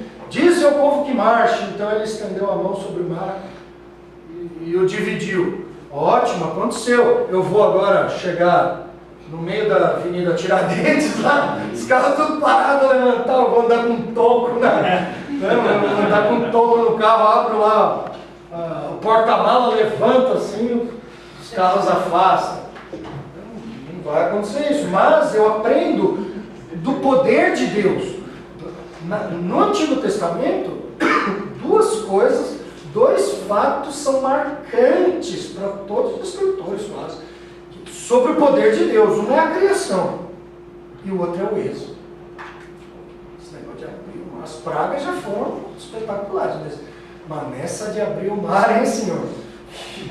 Deixa eu assistir, compra mais pipoca lá, deixa eu assistir outra sessão aqui disso aqui. O que mais? Outro exemplo. 1 Reis 17, lá com Elias. Elias foi lá para um lugar onde não tinha lá o que comer. E aí Deus fala: beberás da torrente, beberás lá do riachinho, e ordenei aos corvos que ali mesmo te sustentem. Foi, pois, e fez segundo a palavra do Senhor. Retirou-se e habitou junto à torrente de Querite, fronteira do Jordão. Os corvos lhe traziam pela manhã pão e carne, como também pão e carne ao anoitecer, e bebia da torrente. Está vendo? O Senhor vai nos prover. Então eu não tenho que me preocupar, não tenho que me organizar, não tenho que ser responsável. Pode gastar à vontade, porque se faltar alguma coisa, o Senhor vai mandar os seu servo, corvo, né? Ele vai mandar e aí vai fornecer. Ó, primeiro, isso aqui é o modo como Deus tratou Elias. Ele não tratou outras pessoas. Assim mesmo na Bíblia, né? Nós vemos gente algumas vezes passando fome lá. Davi teve que... Estava com fome, veio o corvo dar comida para ele. Não, ele foi lá no templo, inventou lá uma história. O sacerdote falou, tem os pais da proposição aí que passaram a semana aí no templo. Tá meio durinho lá, mas dá pra enganar, não, dá aí. Tá bom.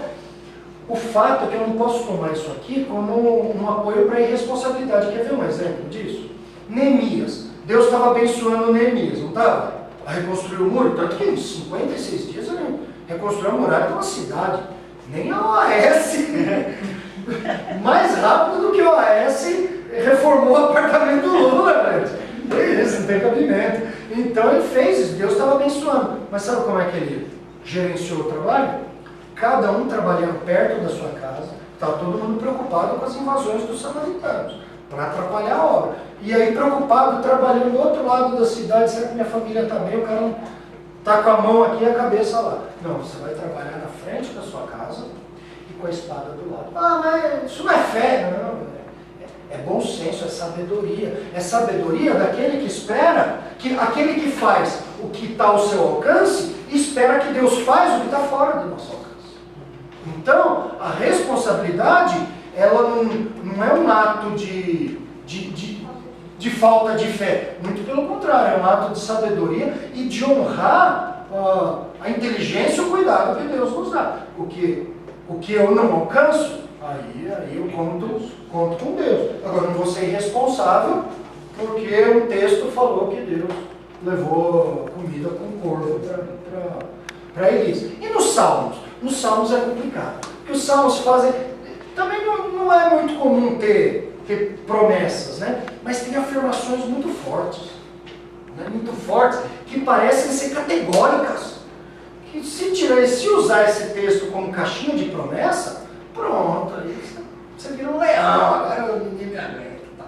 Mas a gente não pode esquecer o gênero literário, a poesia. Então vamos entender isso aqui. É comum haver afirmações embaladas por uma linguagem poética e hiperbólica, né? bem hiperbólica, que é comum em poesia, muitas vezes baseadas essencialmente em um acontecimento específico. Deus libertou o salmista de um negócio, ele fala, o Senhor... Aconteceu alguma coisa aí? Não. Não pensei que tinha dado um toque. O Senhor livra da morte o seu servo. Opa, que significa o quê? Que o Senhor livrou da morte aquele servo naquela ocasião. Esse servo não veio a morrer depois? Veio. Ele não correu mais perigo? Correu. Mas ele está fazendo uma poesia sobre aquela ocasião. E ele quer enaltecer o cuidado que Deus teve com ele. Então, quando eu só lembro que tipo de literatura eu sei como é que ela se aplica. E aí eu olho para essas afirmações tão fortes, às vezes categóricas, e comparo ela com o restante das escrituras. Aí eu entendo direitinho o que ele quis dizer, né? Como é que ele está aplicando isso. Então, são acontecimentos específicos, às vezes, né, que não podem ser interpretados sem o crivo da totalidade das escrituras. Muitas vezes elas são resultados dos esforços do escritor em enaltecer alguma qualidade ou ação divina. Aí ele chega e fala assim, o Senhor destrói seus inimigos. Você fala, mas está cheio por aí. Às vezes ele quer dizer o Senhor um dia, é a esperança dele de que o Senhor um dia vai vencê-los todos. Às vezes ele viu um acontecimento, como por exemplo, vamos pensar, né? Não estou me referindo a algum salmo específico, mas imagina como seria o salmo de quando os israelitas foram marchando e cantando e louvando o Senhor, rumo a 3 exércitos que estavam vindo em direção deles. Chegaram lá, estavam os 3 exércitos mortos. Deus botou uma confusão um no outro lá. Os amonitas e os moabitas olharam para os edomitas e falaram, o que esses caras estão fazendo ali? Aí, na hora que acabou tudo, um olhou para o outro. Você não vai ter golpe! E pulou. Pronto, os israelitas israelitas gastaram 3 dias para carregar o despojo, foram para a batalha e voltaram com riqueza. Então, imagina como seria o salmo. O Senhor confunde as nações, destrói os povos, eleva o seu povo. Opa, mas não é sempre que isso acontece. Entendeu? Quer dizer que ocasionalmente o Senhor faz isso mesmo. E no final da história vai ser isso mesmo. Vai chegar o tempo que o Senhor vai fazer isso definitivamente. Mas, olhando todos os relatos bíblicos, isso às vezes acontece, às vezes não. Deus não tem um plano só. Deus faz suas vontades com planos misteriosos, bastante abrangentes. Então, olha exemplo. Já fui moço e agora sou velho, porém jamais vi o justo desamparado, nem a sua descendência mendigar o pão. Aí o pessoal até muda. O justo jamais mendigará o pão. Onde é que está esse versículo? Aí vai ver esse aqui, né? Tá, mas que seja, é assim que às vezes essa promessa é tratada. Quem escreveu isso aqui? Davi. Vamos contextualizar o Salmo. Ele era rei. Ele era, não me lembro aqui se ele já era rei, ou ele está nos dias do reinado de Israel. O povo dentro da aliança mosaica, né? Que quando eles viviam boas épocas, Deus os abençoava. O que Davi está falando? Que ele, pessoalmente, nunca tinha visto o justo mendigar o pão. Quer dizer que nos seus dias, o povo estava numa certa condição que favorecia desfrutar das bênçãos da aliança. Em outras épocas, isso não aconteceu. Em outras épocas, Jerusalém foi cercada e o povo passou fome. Né? E o povo foi exilado. E o povo, lá no Novo Testamento, a gente vê um justo exatamente mendigando o pão. Então, agora eu consigo entender o que Davi quis dizer com isso. Não é uma promessa para cada pessoa. Apesar de o Novo Testamento dizer que o Senhor cuida de nós. Então não vou recorrer a isso aqui, vou recorrer à esperança de que o Senhor cuida de uma planta, ainda mais cuida de nós. Só que aí a experiência e a Bíblia nos mostram que às vezes os servos do Senhor passam momentos difíceis. E a gente reconhece nisso também. O cuidado de Deus não é a única verdade bíblica.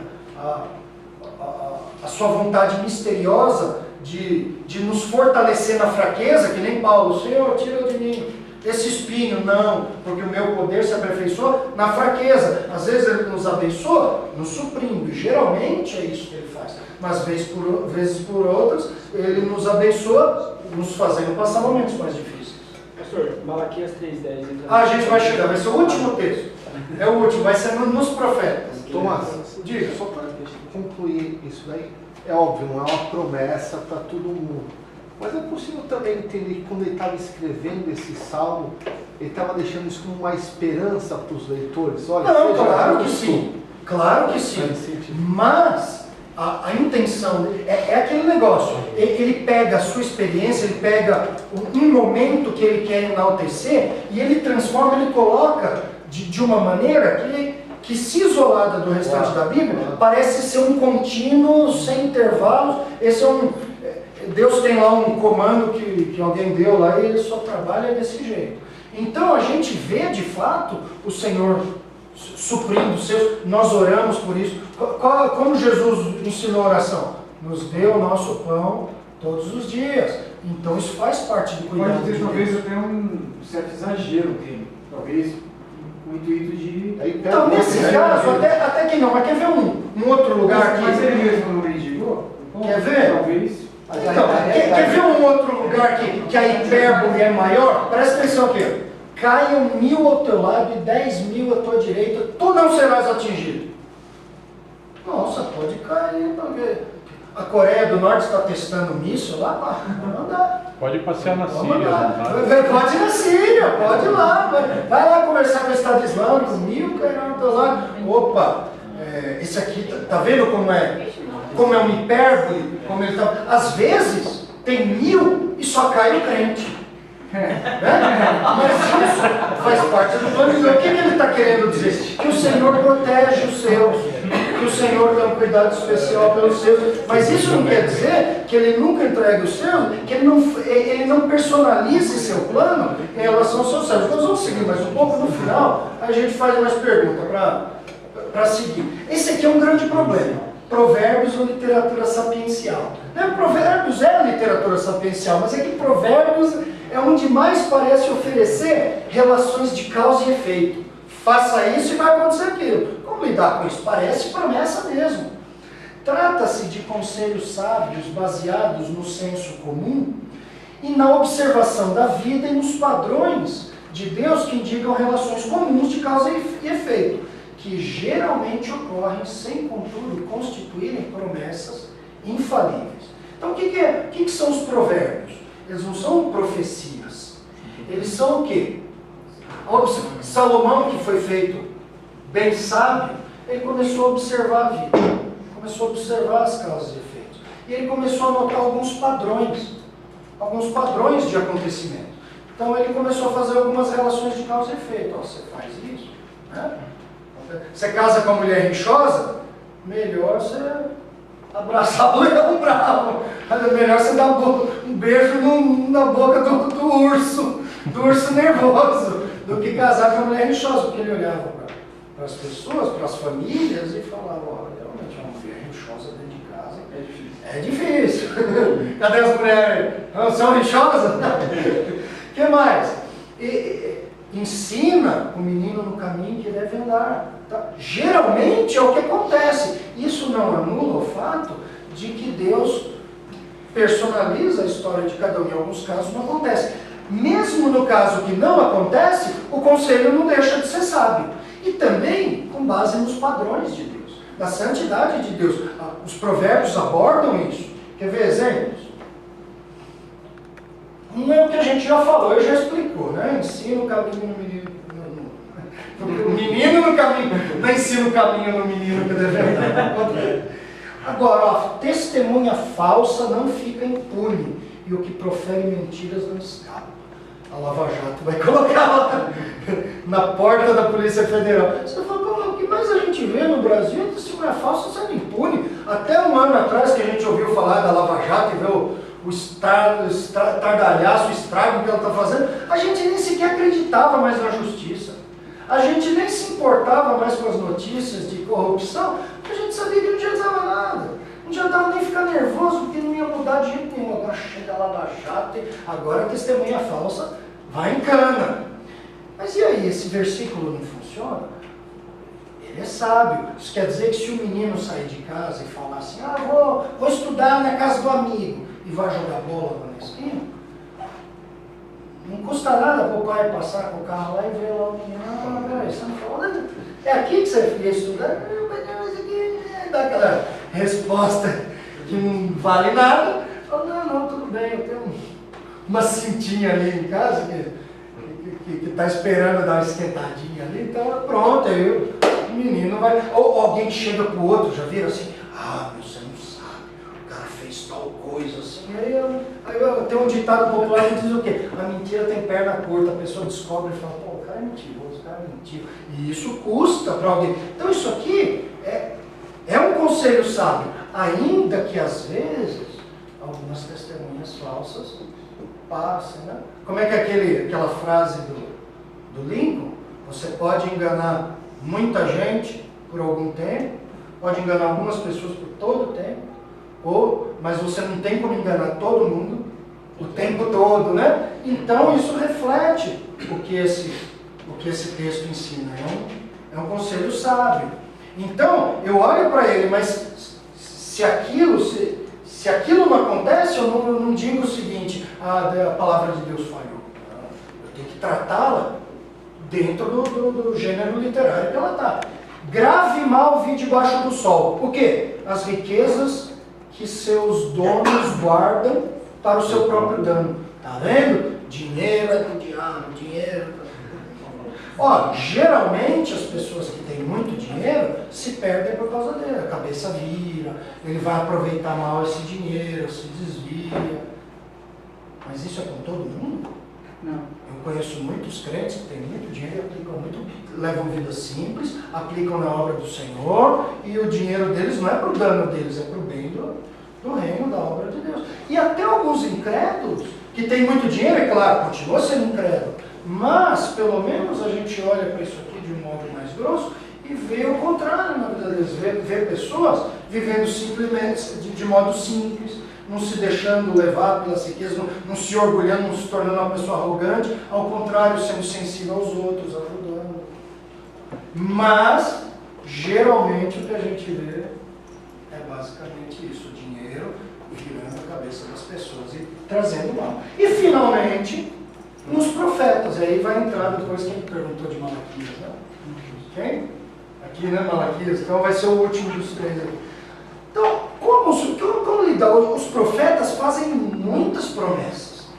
Só que é o seguinte, ó, visto que os promessas são intérpretes e proclamadores das alianças, suas promessas devem ser compreendidas dentro do contexto das alianças, e aí a gente repete aquele texto lá no começo, né? Direcionadas aos receptores dessas promessas e ambientadas nas devidas épocas previstas para o seu cumprimento. Só que os profetas às vezes vão um pouco além. Eles falam do que Deus ia fazer com cada nação e tal. Então deve-se observar as palavras dirigidas às nações vizinhas de Israel, sabendo que algumas vezes tais nações servem de arquétipo para nações do mundo. Às vezes Deus fala de Edom, né, que ele vai punir Edom, mas quando você olha mais a profecia, ele está falando assim sobre o que Deus ia fazer com Edom, mas também o que ia fazer com outras nações. Então, Edom naquele caso era um exemplo, ele é um dos muitos que Deus vai tratar daquele modo. A gente vai ver exemplo. Olha aqui, Isaías 41, 11 e 13. Eis que envergonhados e confundidos serão todos os que estão indignados contra ti.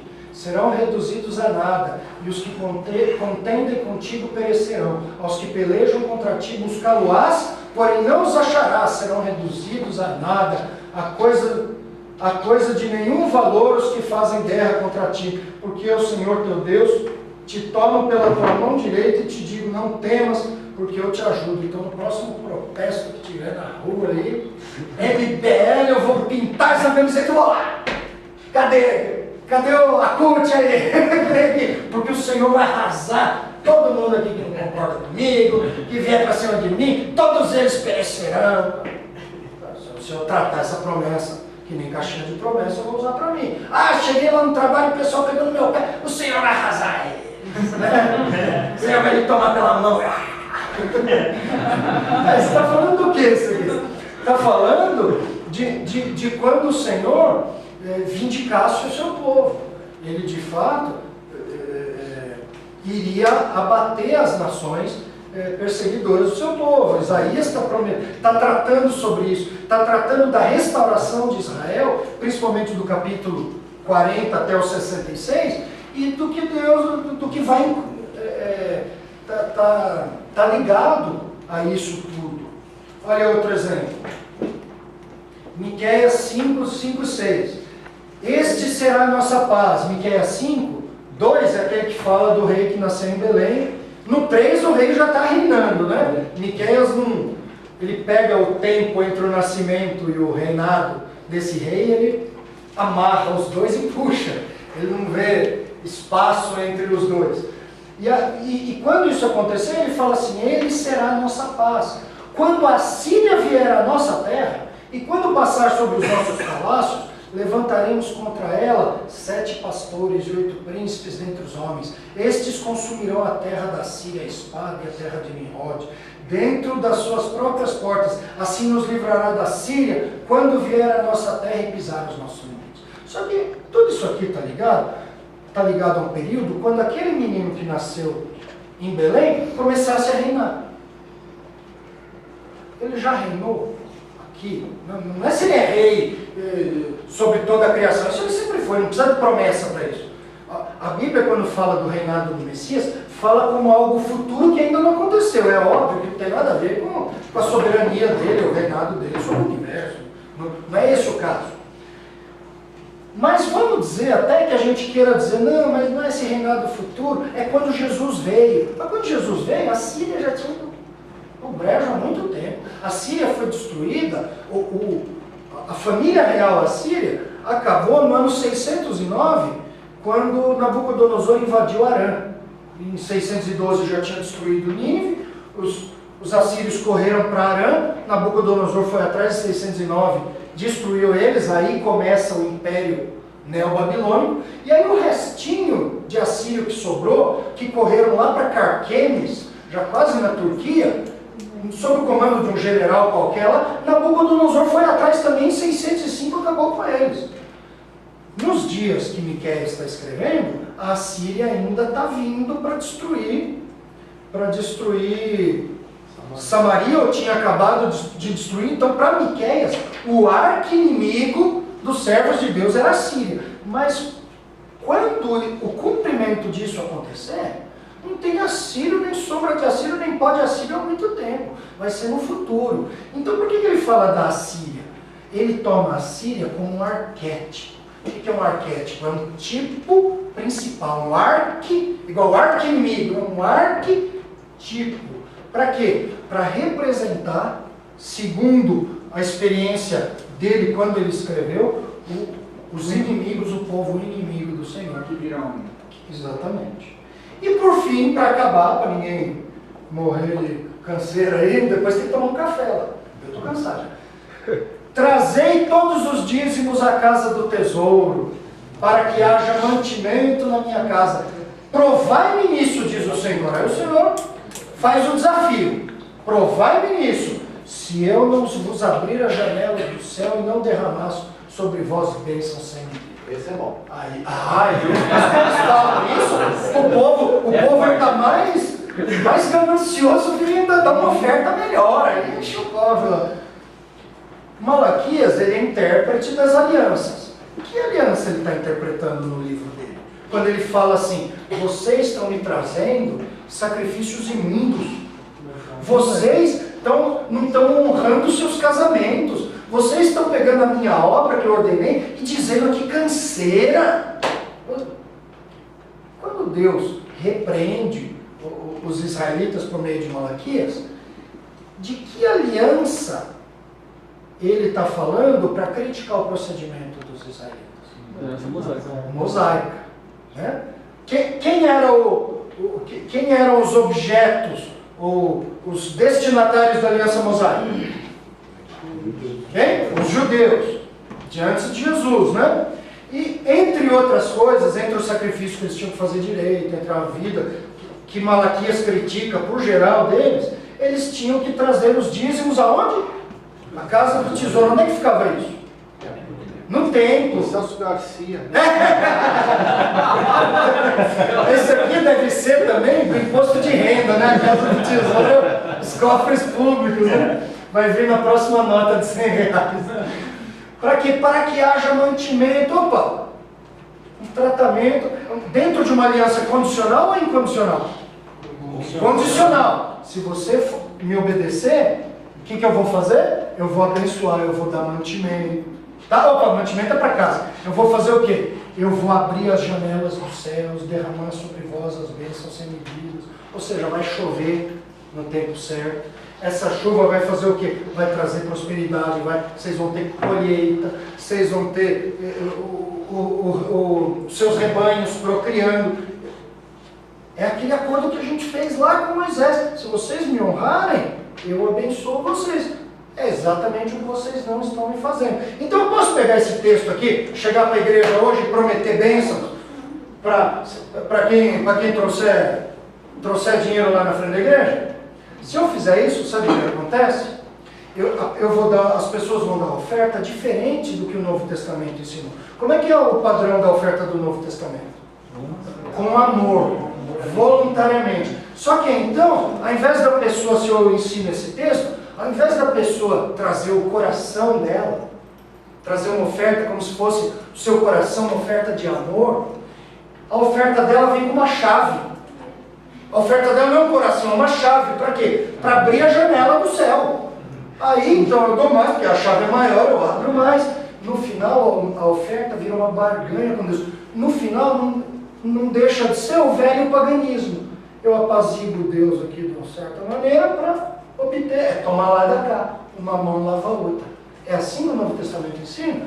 Não. Mas é assim que muitas das nossas igrejas ensinam, com medo, põe medo na na pessoa, coloca a pessoa sob uma lei que não está sobre ela, não confiando no poder de Deus, não confiando na transformação dos irmãos, não ensinando corretamente como a igreja deve agir. E aí o que acontece? Muda-se a teologia, interpreta-se uma promessa erroneamente para tentar artificialmente produzir fidelidade nos irmãos, coisa que só Deus pode fazer. É assim que a gente interpreta a promessa? Deixa eu dar uma olhada. Ah, tá bom, 13 minutos a mais. Ontem eu passei 18 minutos. Então a gente tem 5 ainda. Alguém tem alguma dúvida? Não? Isso daí é um texto fora de contexto? Exatamente. Qual é o contexto disso? É um contexto israelita dentro da aliança mosaica que tá. E agora eu entendi a aliança mosaica. O problema é que às vezes o pessoal sabe que é a aliança mosaica, mas não entende o remetente dela. Coisa que a gente fez naquelas figuras. Agora eu sei por que eu estou fora dela. Porque agora eu entendo o que é ela.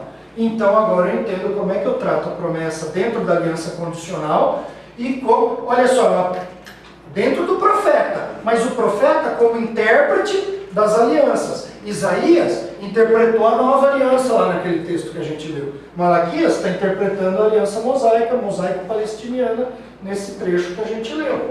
Então aí a gente sabe encaixar cada coisa. Se a gente pegar então essas regrinhas que eu escrevi de uma maneira simples, não arrogo para mim o status de um grande teólogo que conseguiria escrever coisa bem melhor, talvez até mais sucinta do que eu. Mas se a gente olhar para essas coisas, entender o lugar das alianças e aplicar aquelas regrinhas a cada tipo de literatura ou de tipos de promessa, 80% ou 90% da nossa dificuldade de interpretação do Antigo Testamento é normal.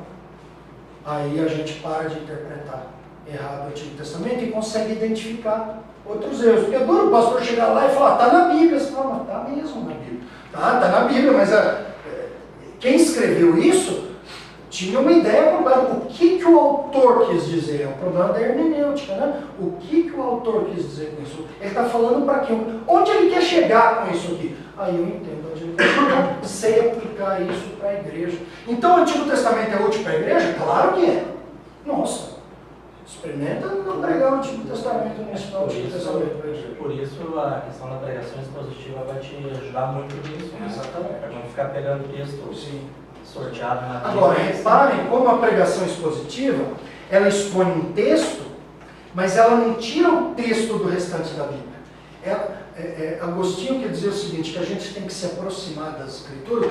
Alguns intérpretes de hoje dizem que a gente tem que se aproximar da Escritura sem nenhum preconceito. Né? Eu chego, eu não sei nada, então eu vou ler o texto.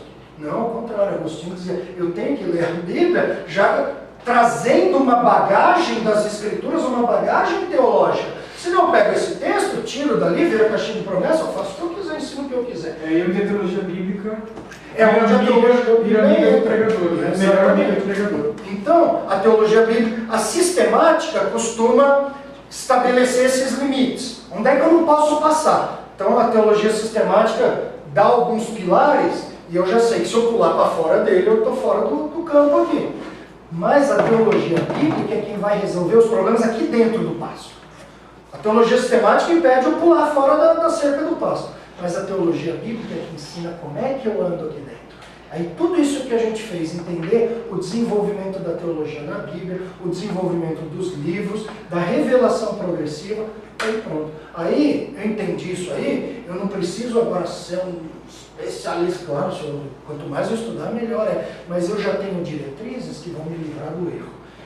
E hoje em dia, se livrar do erro é ser pós-doutorado em qualquer coisa.